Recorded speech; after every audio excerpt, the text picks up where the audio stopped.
Good morning, my friends. Good morning. I recall last time I preached here, it was a year or two ago. And one of the things that I deeply felt at that time was that I was leaving many whom I loved and held dear. Many of my friends, many of my mentors, those who helped shape who I became as a teacher, as a theologian, as a pastor, and as a preacher. So indeed, this place holds relationships to which I owe a deep, deep, deep sense of gratitude. So I want to begin by simply saying that because in terms of my colleagues and my students, because of course they were the ones who taught me how to be a teacher, all of you contributed to whoever it is that I am today. So I would just like to begin my words by offering a dear and profound sense of gratitude to you and offering thanks to you. I also want to begin by saying that I am so happy to be here to honor a dear friend and a dear colleague and one of my mentors, the Reverend Dr. Katie Geneva. She's a very dear friend of mine and one of my predecessors as the president of the Society for the Study of Black Religion. And she gave me, I think, what was the highest compliment that I have ever received from anybody on the face of this earth. So to be able to get up and to preach as a part of the service that celebrates her is a deep honor. And the compliment that she gave me, if you remember Katie, she had a lot of words, but she was not a woman of many words when she was trying to communicate what she wanted you to know. She simply said, "You know what, Stephen Ray?" And I was thinking she was going to say something profound. She said, "You know what? You're a decent man." And that's all she said, "You're a decent man." And coming from her, I mean, I'm good now. Anybody can say anything else. Nothing will quite preach that. But I appreciate the opportunity to be able to be here. And also to be here particularly to support the work of the Center for Women and Gender Studies, which I see as the Women's Center. It does such important work, and I want to lift up the work and give honor to that, give honor to the current president, Elizabeth Hasty Henderson, who I actually still owe some work to, so this is a part of my debt of gratitude to you because of the work that I didn't get done. So I appreciate your generosity, so thank you so much. So this morning I want to spend a little time reflecting upon the idea of lest our future be naught. Lest our future be naught.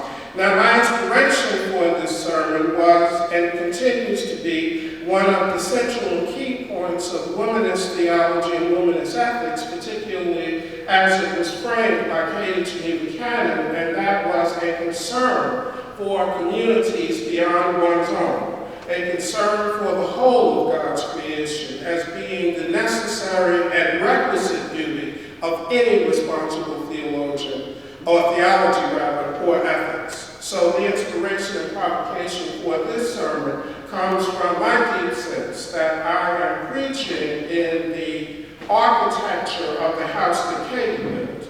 And I'm going to try to give voice to something that I know is important to her.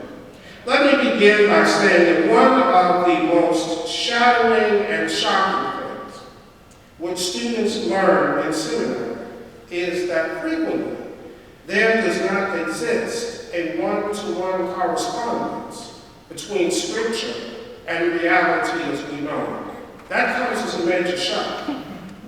It comes as a surprise that the Bible is chock full of figures of speech, metaphors, similes, and the like, and that it's not just clear-cut language that says what it means what it says. It is both astonishing to learn that the legends and myths that are in the Bible are actually what peoples the Bible. The Bible is not a world history book written by the Encyclopedia Britannica. The world is full of very many myths, legends, some of which are true, most of which are, we have no idea. Now this becomes, I think, the stumbling block. That is theological education. And the reason why I say the stumbling block that is theological education, because at least in my experience at all of the schools I've taught, that's where the students either are able to decide that they can and want to do this work, or decide that, you know what, y'all going to hell, I'm going someplace else. Now many of you gathered here remember that jarring time. Some of you are still in the midst of that jarring time. You remember and are learning as well the journey to make sense of all of the mental and spiritual dislocation when you finally come to the conclusion that folk are not trying to take your Jesus. You remember that moment and sort of when you began to try to make sense of things. Whether it was in your Bible classes or the lectures in theology or the work that you did in pastoral care or Christian education, many of you came to master the art of preaching and teaching how the Bible is true. Because that's the way we resolve the tension, is that we say the Bible is true, we just have to tell you how it is true. You gained and helped others gain the practices of reading, which would allow taking seriously the issues of history that shaped the book, while at the same time continuing to hold it as a source of meaning and truth. Because everything that you read in the Bible does not compel one to have faith, does not compel one to believe in God, does not compel one to actually think that the book itself has much value, save for some sporadic kinds of literature. But you learn ways to preach and to teach so that the book can stand on its own, yet can still be a source of inspiration.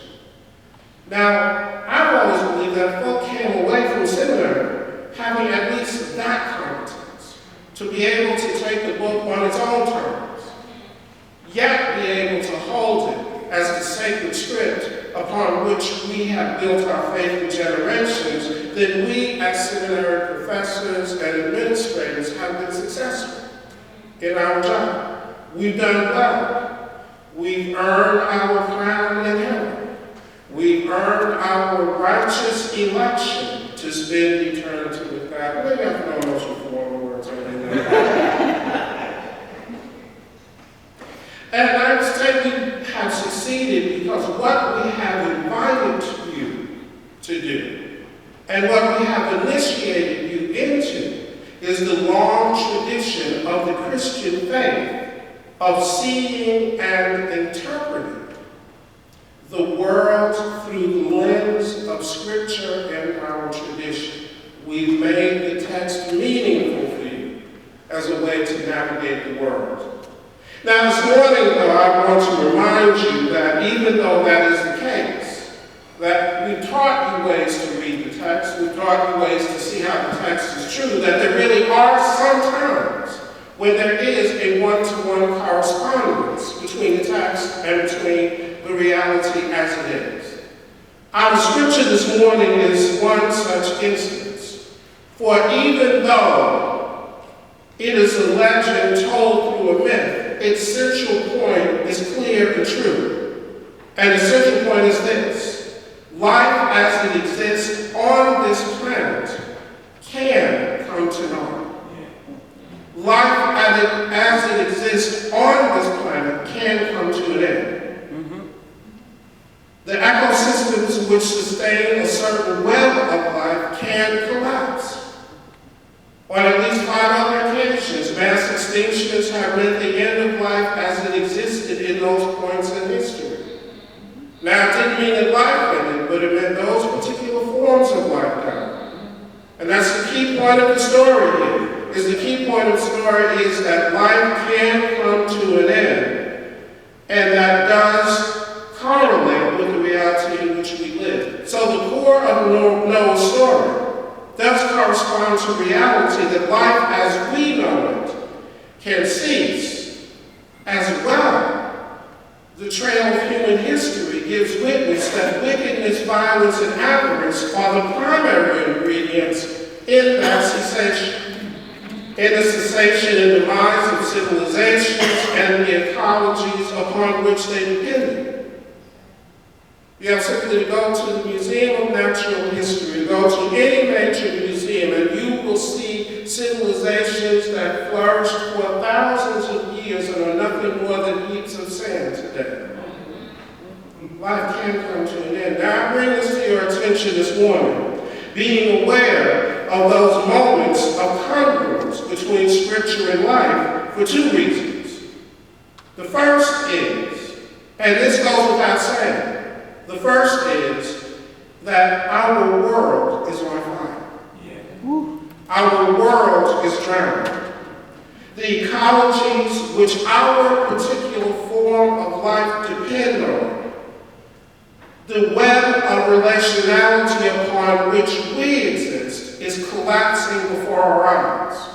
And it's doing so because of the wickedness, violence, and avarice of human beings.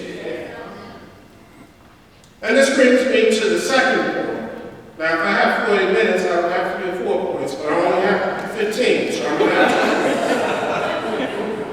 to. So the second point is this, that in the midst of this ecological catastrophe which we are facing, and make no mistake about it, my friends, one of the things that I taught my students when I was a theology professor a while back was that you will be preaching to the generation that will decide whether or not we continue to exist as a species. Because their decisions will be the decisions about whether or not the system that supports our form of life will be irreconcilably damaged. And it will be just a moment, it will just be a question of how long before it collapses.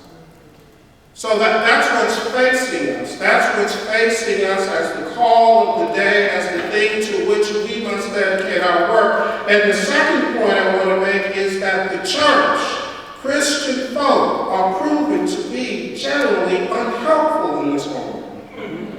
They are proven to be very, now today we're talking about it being a part of that death cult that are a particular brand of the evangelical community that can't distance itself from a particular address in Washington, D.C. You don't even have to be a part of that death cult. You can simply be a part of most of the Christian church. Because I'm going to ask you a question, and it's really not a facetious question. When was the last time you went to church on Sunday morning and you knew your pastor was preaching about something important and it had anything whatsoever to do with the imminent extinction of our species? I don't see a bunch of hands going on. So that's what I mean by the church has generally been unhelpful.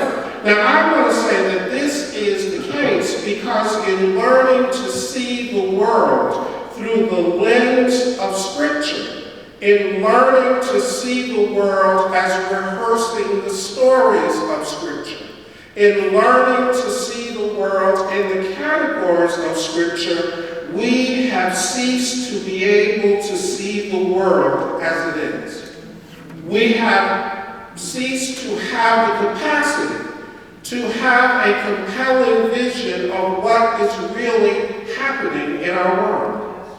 Because we have shaped and passed along traditions of hermeneutics, ritual, and reflection, which prize a deeper meaning, we have made ourselves prone to looking past the evidence of our very eyes, trying to find some deeper meaning to what's going on other than human violence, avarice, and corruption have created systems that are destroying our world. You don't have to look any farther than past those. But we try to find religious meaning. And we try to do so in ways that we can't actually see what's happening in our own world. Did I mention that our world is on fire?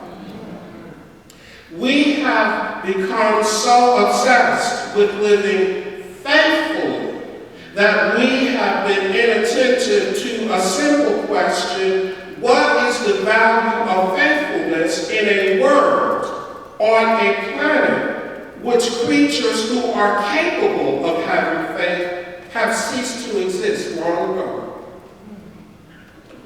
And our particular obsession in the Reformed tradition, because many of you know I'm a hardcore Calvinist. I've been messing with people too long to be anything else.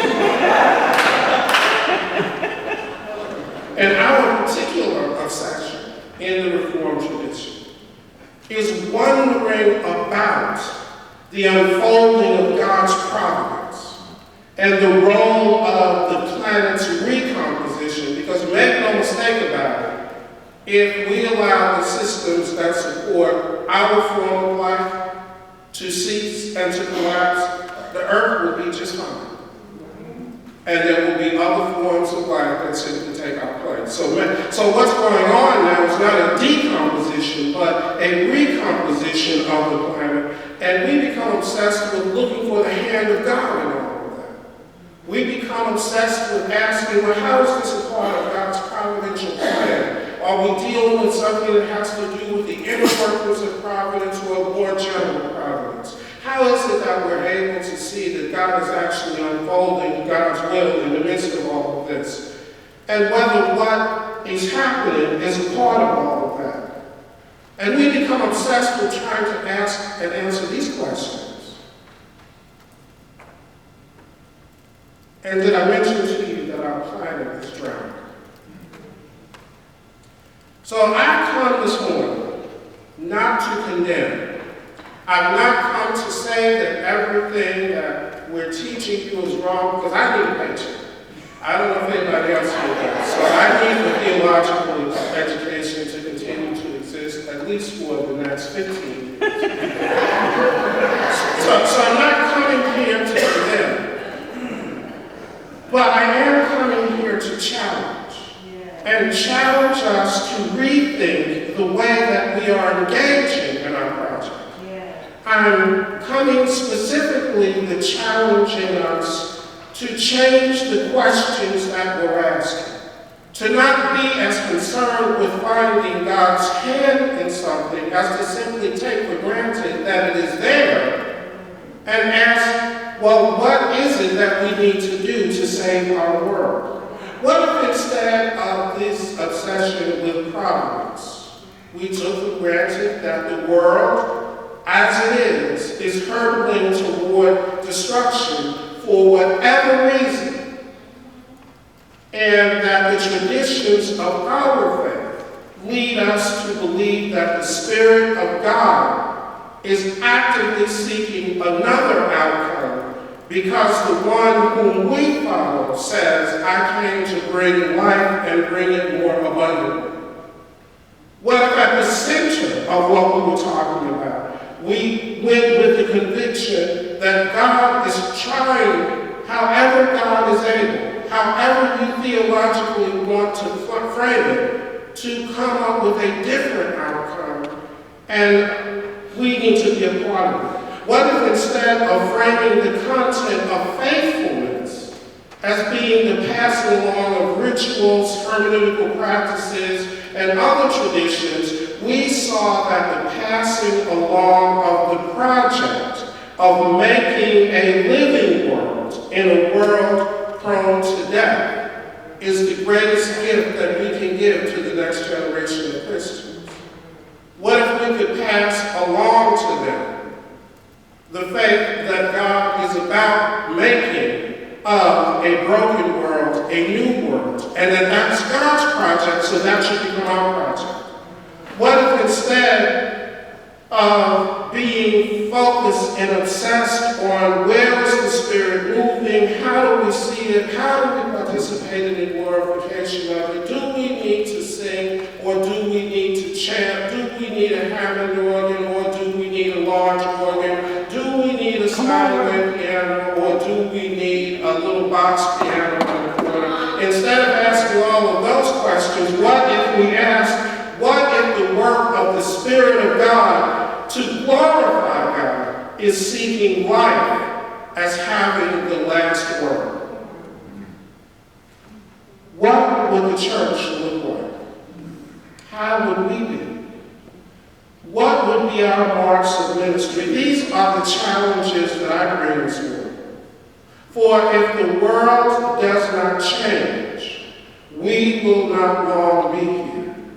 And if the church does not participate in the work of God, in the project of life, we will have been as culpable in this demise as all of those who are actively seeking the ways of wickedness and avarice.